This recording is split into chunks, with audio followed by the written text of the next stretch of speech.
குரு வணக்கத்துடன் இன்னைக்கு class start பண்ணிடலாம். 8th ஸ்டாண்டர்டில் எக்கனாமிக்ஸ் யூனிட் 1ல் பணம், சேமிப்பு மற்றும் முதலீடுகள். இன்னைக்கு நம்ம டே 5ல் சேமிப்புனா என்ன, அப்படி எந்த வழியிலலாம் சேமிக்கலாம்னு பார்க்கலாம். அஸ் யூஸ்வல் எப்பயும் போல் என்ன பண்ணுவோம், ஜஸ்ட் ஒரு ரீகால் பண்ணுவோம். பணம்னா என்ன, என்ன பணம்லாம் பார்த்தோம். அதில் உலோக பணம், பண்டமாற்று எல்லாம் முறையெல்லாம் பார்த்தோம் இல்லையா. உலோக பணம் எப்படி பரிணாம வளர்ச்சி அடைஞ்சு ஒவ்வொரு பணமாக கடைசியில் இப்போ நம்ம கரன்சி எப்படி இருக்குது, நம்மளோட பணம் இப்போ இன்னைய நிலைமையில என்ன இருக்குது, அந்த இதெல்லாம் நம்ம பார்த்தோம் இல்லையா. இன்னைக்கு சேமிப்பை பற்றி தான் படிக்க போகிறோம். சேமிப்புனா அப்பா சேலரி வாங்கிட்டு வர்றாங்களா, எல்லா பணத்தையும் எடுத்துமே என்ன செஞ்சிட மாட்டாங்க, செலவு செய்ய மாட்டாங்க. அதில் ஒரு பகுதி என்ன பண்ணியிருப்பாங்க, அப்பா கையில் இருக்கும். நெக்ஸ்ட் மந்த்து சேலரி வர்ற வரைக்கும் ஒரு கொஞ்சம் அமௌண்ட்டை அவங்க பத்திரமா தான் அம்மா கிட்ட கொடுத்து வச்சுருப்பாங்க இல்லையா. அது எதுக்குன்னா நம்மளோட எமர்ஜென்சி சுச்சுவேஷனில் யூஸ் பண்ணிக்கலாம். பின்ன எதுக்காக நமக்கு இப்போ நீங்கள் குட்டி குழந்தையா இருக்கப்ப என்ன வந்துச்சு, கொரோனா வந்தது இல்லையா. அப்போ சடனாக எல்லாருனாலே நான் வேலைக்கு போக முடியாது, வீட்டை விட்டு வெளியே போக முடியல நம்மளால. அப்போலாம் நமக்கு முக்கியமான அத்தியாவசிய பொருட்கள் கிடச்சிச்சு. வீட்டுக்கு வெளியே என்ன செஞ்சாங்க, காய்கறிகள் கொண்டு கொடுத்தாங்க. ஆனால் அதுக்கு நம்ம என்ன பண்ணணும், பே பண்ணி தான் ஆகணும். காசு கொடுத்தா தானே அந்த காய்கறிகள் நமக்கு கொடுத்தாங்க இல்லையா. அப்போ நம்மக்கிட்ட அந்த சேலரி இல்லைன்னா அப்போ என்ன பண்ண முடியும், அது அடுத்த மாதம் வரையும் நம்ம கையில் காசே இல்லாமல் இருக்க முடியாது இல்லையா. அப்போ எல்லா அப்பாவும் கையில் கொஞ்சம் அமௌண்ட் வச்சுருந்தாங்களா, அதுக்கு பேர் தான் சேமிப்பு. அவங்க மொத்த அமௌண்ட்டையுமே எடுத்து செலவு செஞ்சிடாம ஒரு குறிப்பிட்ட ஒரு பகுதியை எடுத்து நம்மளோட ஃப்யூச்சருக்காக வச்சுருப்பாங்க. இன்கேஸ் எப்போ யாருக்கு என்ன வேணாலும் வரலாம், அது நமக்கு தெரியாது இல்லையா. அதுக்காக அது நம்ம வீட்டில் சேமிக்கிற சேமிப்பு, ரைட். இது பேங்க்ல எப்படியெல்லாம் சேமிக்கலாம், அதனால நமக்கு என்னெல்லாம் பலன்கள், அது யூசஸ் என்ன, அதை தான் இன்னையோட கிளாஸ்ல நம்ம என்ன செய்ய போறோம், பார்க்க போறோம். ஸ்டார்ட் பண்ணிடலாமா, ரைட். வங்கியில் சேமிப்பு மற்றும் முதலீடுகள். வங்கியில எப்படிலாம் சேமிக்கலாம், அதனால நமக்கு என்ன யூஸ் அப்படின்னு தான் பார்க்க போறோம். நம்ம இப்ப சொன்னதுதான் கவனிங்க, ரீட் பண்றேன், அண்டர்ஸ்டாண்ட் பண்ணுவீங்க பாருங்க.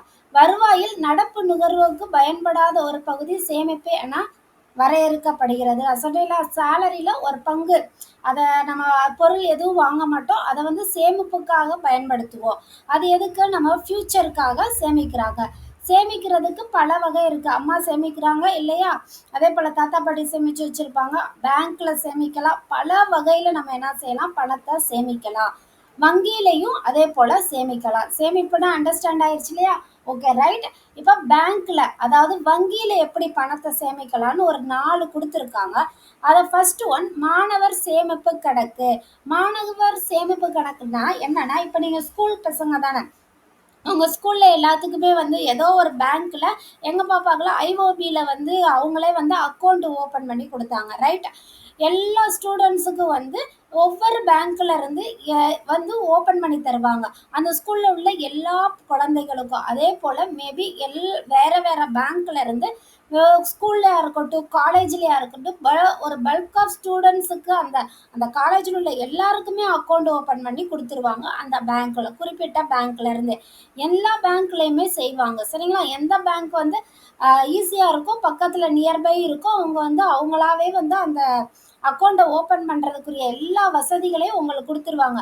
ஜஸ்ட் நம்ம என்ன பார்ப்பாங்க, உங்களோட ஆதார் கார்டு, ஃபோட்டோ, இந்த மாதிரி தான் கேட்பாங்க. நம்மளாம் ஒரு அக்கௌண்ட் ஓப்பன் பண்ண போகணும்னா அதுக்கு நிறைய ப்ரொசீஜர்ஸ் இருக்குது. ஆனால் அவங்களா உங்களுக்கு ஓப்பன் பண்ணி தர்றது மாணவர் சேமிப்பு கணக்கு.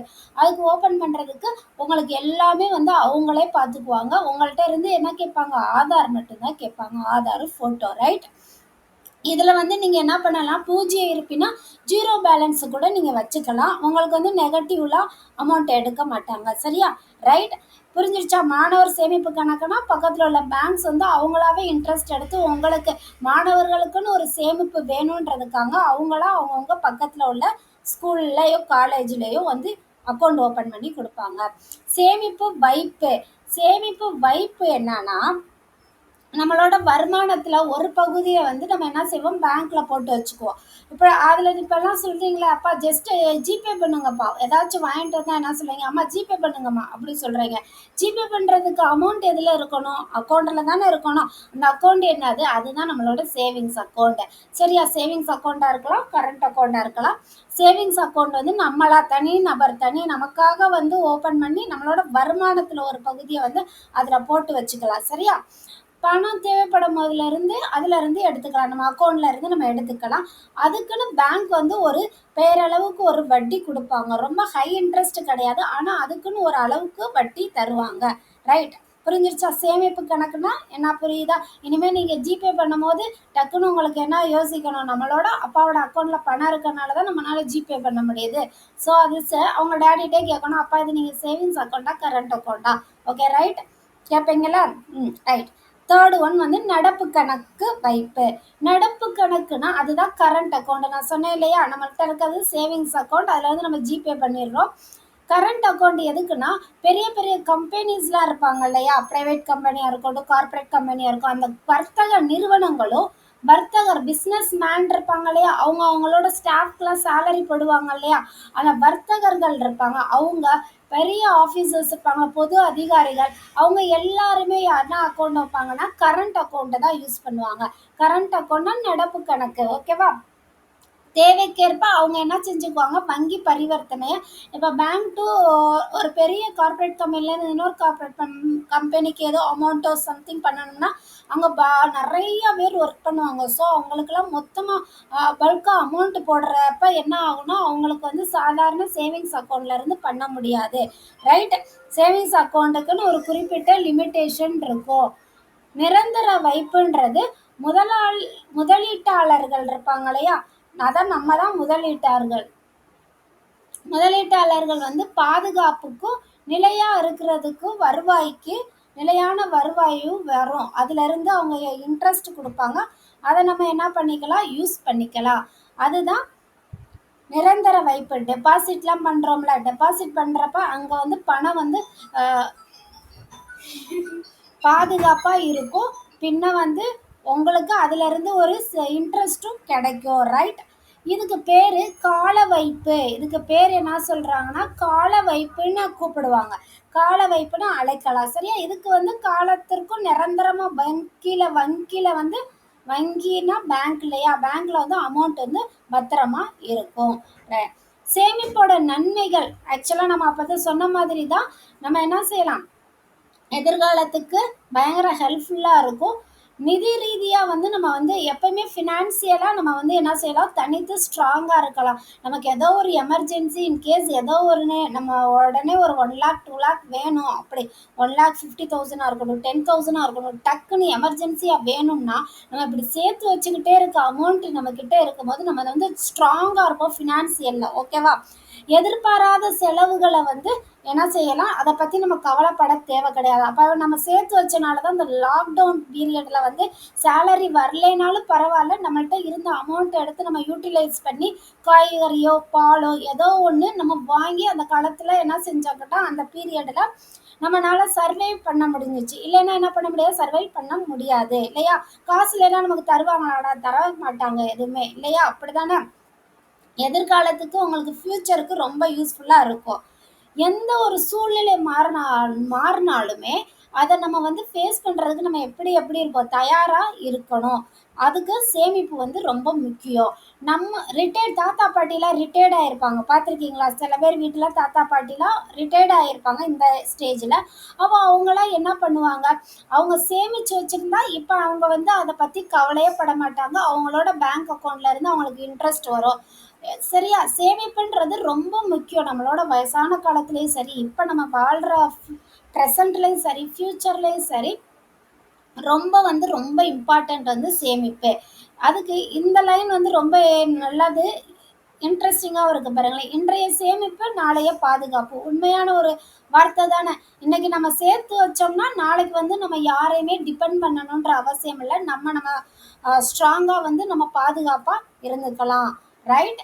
மாணவர்களுக்கு ஏன் சேமிப்பு இப்பயே ஏன் குழந்தைகளுக்கு உங்களுக்கு ஏன் இப்பயே அதை பற்றி சொல்லணும், ஏன் ஊக்குவிக்கணும் அப்படின்னு பார்த்தா, இப்போ இருந்தே நீங்கள் லேர்ன் பண்ண ஆரம்பிக்கணும். வரினா என்ன, எப்படி கணக்கிடணும், அதெல்லாம் நீங்கள் தெரிஞ்சுக்கணும். வரினா டேக்ஸ் கட்டுறாங்களே, இப்போ நம்ம ஹோட்டலுக்கு சாப்பிட போனோம்னா அங்கே ஒரு டேக்ஸ் கட்டுறோமா, நகை வாங்கினா டேக்ஸ் கட்டுறோமா, முதல் டேக்ஸ்னா என்ன, டேக்ஸில் என்னென்ன இருக்குது, நீங்கள் குழந்தைங்க தான். ஸோ உங்களுக்கு ஒன் பை ஒன்னாக வந்து கற்றுக் கொடுப்பாங்க. அதுதான் இந்த எக்கனாமிக்ஸ் கிளாஸோட என்னது, எக்கனாமிக்ஸ்னாலே அதுதானே நான் சொன்னேன் இல்லையா, பொருளாதாரம். பொருளாதாரத்தில் வரி வந்து ரொம்ப இம்பார்ட்டன்ட் ஒரு டாபிக் தான். இனிமேல் நீங்கள் அடுத்த ஹையர் கிளாஸ் போக போக உங்களுக்கு டேக்ஸை பற்றி நிறைய வந்துடும். இன்னும் மறைமுக வரினா என்ன, நேர்முக வரினா என்ன, அதை எப்படிலாம் செலுத்தணும், எவ்வளோ பர்சன்டேஜ் செலுத்தணும், அது எல்லாமே நீங்கள் படிக்கிறேன்.